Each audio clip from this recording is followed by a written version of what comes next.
So imagine you are handed, like, the ultimate VIP pass. I mean, we are talking a weekly all-access lanyard to the most exclusive room in the entire universe. Right. Something you would assume anyone would be thrilled to get. Exactly. But instead of being thrilled, you find it inconvenient, and you just toss it in a drawer. Which is crazy to think about, right? Because the ancient world would have literally gone to war for that kind of divine access. Yeah, and that is exactly what we are unpacking today. We are doing a deep dive into a really fascinating stack of sermon notes that explore this lost access. Right, specifically through the ancient narrative of Cain and Abel. Yes. Our mission today is to look at how this text views humanity's severed connection to the divine and the incredibly dramatic way the sermon claims that connection was eventually restored. But to understand the restoration, we really have to look at why that VIP access was revoked in the first place, Right, the loss of Eden. Exactly. And the sermon frames Eden not just as like a lush garden, but as God's very first cosmic temple on Earth. Oh, interesting. Yeah, it was this unique space where the divine and physical realms completely overlapped. But that access was lost when Adam and Eve basically bowed down to a false authority. Which, when you break down the text, isn't just about eating a piece of fruit, is it? No, not at all. The sermon argues that by listening to the serpent's temptation to become, like God, humanity was transferring their allegiance. They chose the creature's wisdom over the creator's. Right. It was basically cosmic treason. Cosmic treason. Wow. And the consequence of that idolatry was physical exile. The text actually describes divinity itself barring the door to this temple. Yeah, with throne guardians and a flaming sword. That permanently barred door is crucial for understanding what happens next with Cain and Abel. Wait, so Cain murdering Abel wasn't just a sudden crime of passion? No, the sermon points out it was a direct continuation of Adam's false worship. Because when God warns Cain that sin is crouching at the door, it's not a metaphor, right? Exactly. It is a geographical reality in the text. Cain is literally standing right at the barred door of the Edenic temple. And instead of rejecting that serpent-like temptation, he essentially offers it a blood sacrifice. Yeah, by killing Abel. He is acting as the seed of the serpent. Which is the phrase the text uses for anyone who continues that original rebellion against God. Right. And the sermon contrasts the two brothers beautifully here. Abel is out in the wilderness as a shepherd, trusting in divine provision. While Cain becomes a city builder. I found that detail so fascinating. Yeah, it's a huge shift.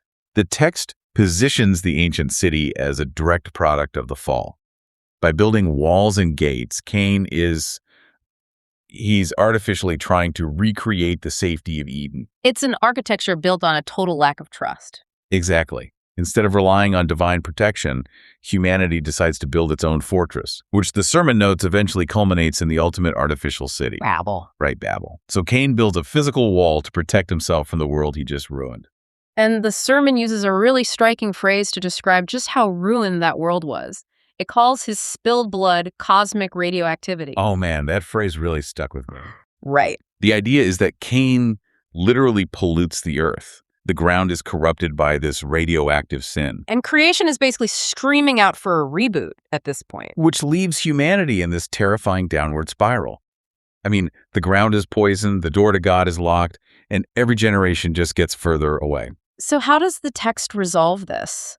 The sermon suggests it's almost like a plot twist where the author realizes the characters can't save themselves, so he steps directly into the story. Right. The promised seed who would fix things wasn't just another human lineage like Moses or David. Exactly. It was Yahweh himself stepping in as Jesus. And the mechanism the sermon uses to explain how he does it is just incredible. It compares Jesus to a sponge. A sponge, yeah. According to the text, he enters this radioactively polluted world and walks right into the corruption.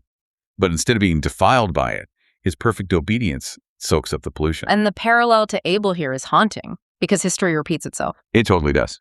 Just like Abel, the sermon argues Jesus is crushed by those acting as the seed of the serpent, and his blood is spilled into the ground. But the twist is that because of his perfect purity, Christ's blood doesn't act like cosmic radioactivity. No, it does the exact opposite. The text claims it completely neutralizes the pollution.